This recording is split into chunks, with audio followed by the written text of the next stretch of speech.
Welcome to episode 7. Day 7 of I don't know how many days I'm going to continue this.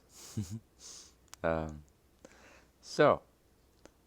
first off, just let you know or share that I spent a while today in a hammock out back in the trees.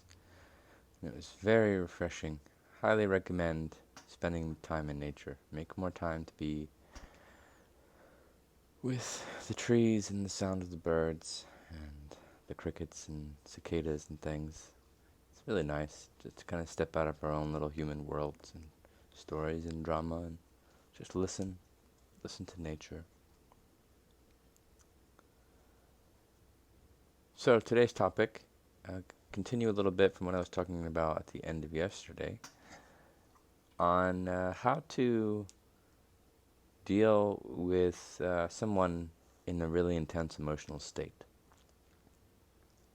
In other words, like, when somebody's in intense emotion, say uh, irritation, and that irritation type of energy can be contagious, right? And some people, I think a lot of people identify as being empathetic or an empath, which means like very susceptible to other people's energy.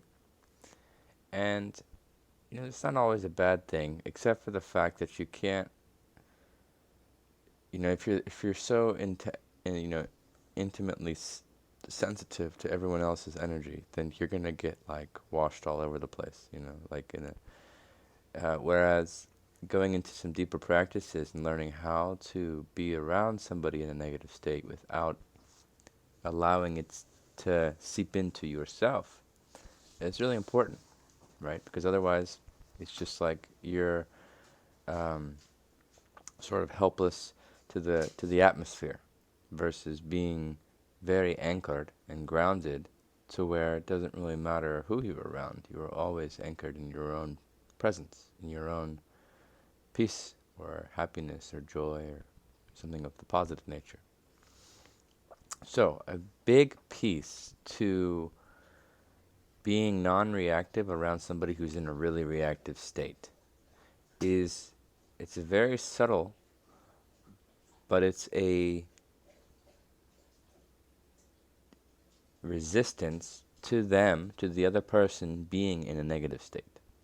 So the moment some deep part of you says, no, this person shouldn't be upset, this person shouldn't be yelling or this, that, or the other, the moment you say no to them in their state, you absorb their own negativity. And that's how it begins. That's how it starts to sort of, the exchange happens, is by denying or resisting when somebody else is in a negative place. Because all negativity really can be derived from that state of saying no to what is. So for the first person, the person that is challenging you, the person who is already lost in their irritation or their anger or whatever, um, they're already in this state of a no. Like, who knows what they're upset about?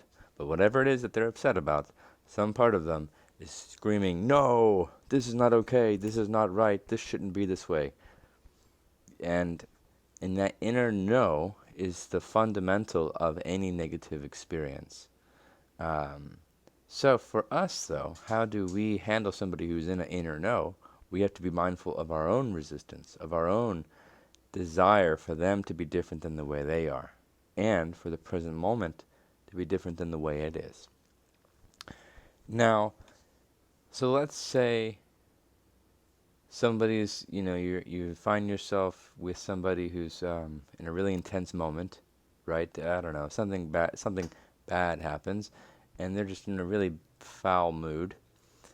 Um, Part of what happens here too is when somebody is in a negative place, that negativity needs food. It needs to feed. So it like kind of reaches out and tries to spark arguments.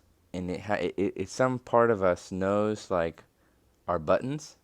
And so when somebody's in a really reactive state, they unconsciously push people's buttons. to attract the similar frequency, to attract that similar anger, because it actually feeds that whole thing. And so, but this can only really affect you if you allow the button to be pushed. In other words, and you don't bring awareness to when your buttons are being pushed.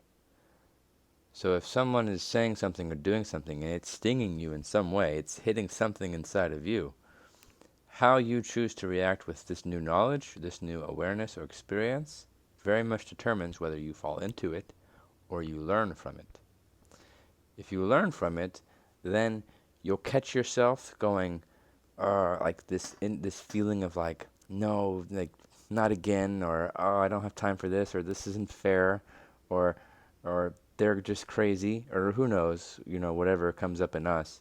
But whenever that initial like irritation to have to deal with somebody else's negativity comes up, that's where we want to first bring our awareness into and go, okay, I'm resisting them right now. I am not digging or appreciating them in front of me right now. Recognize that. It's really more important for us to recognize our own bits of negativity than it is to point out the other person's negativity. So we focus on our own. We feel, okay, the resistance is there. And every time you do this, you're starting to separate from it. You're starting to create more of an inner mastery as well. Because this person isn't going to be the last person to ever bother you. Life has a way of constantly bringing people into our lives as time goes on, whether it's a new relationship, a family member, some random person driving by you, people at the grocery store, more intimate relationships, friendships, social media exchanges, work environments. I mean, the list goes on and on of all the different areas we can run into a challenging person. And so a lot of this perspective is not just being a victim of some crazy person, but switching your perspective to you are a student of their craziness, in a sense. And if their negativeness, making up words, is triggering some negativity in you, then this is where it can become a learning. This is where it can become a lesson. Because there is a place in practice, in growth, in evolution, maturity, whatever word you want to use, where you can be around somebody in a full-fledged anger mode. They could be screaming at you even, and yet there is no feeling of inner resistance within yourself. You are still in deep peace, unwavering happiness. This isn't easy to master.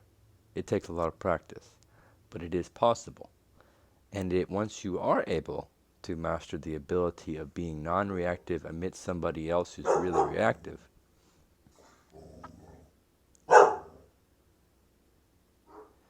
it's a gift that just keeps on giving.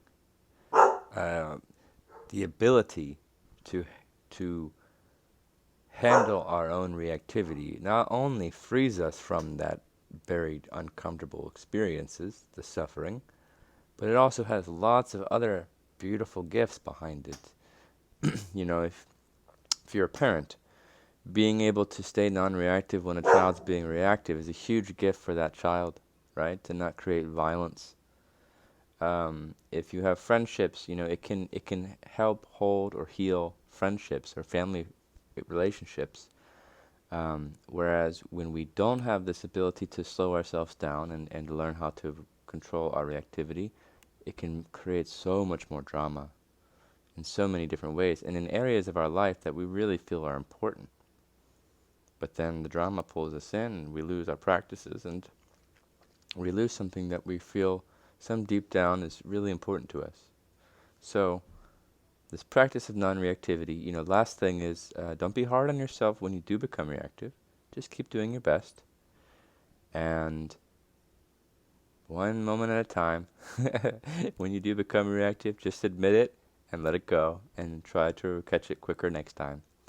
And I'll see you tomorrow. Much love.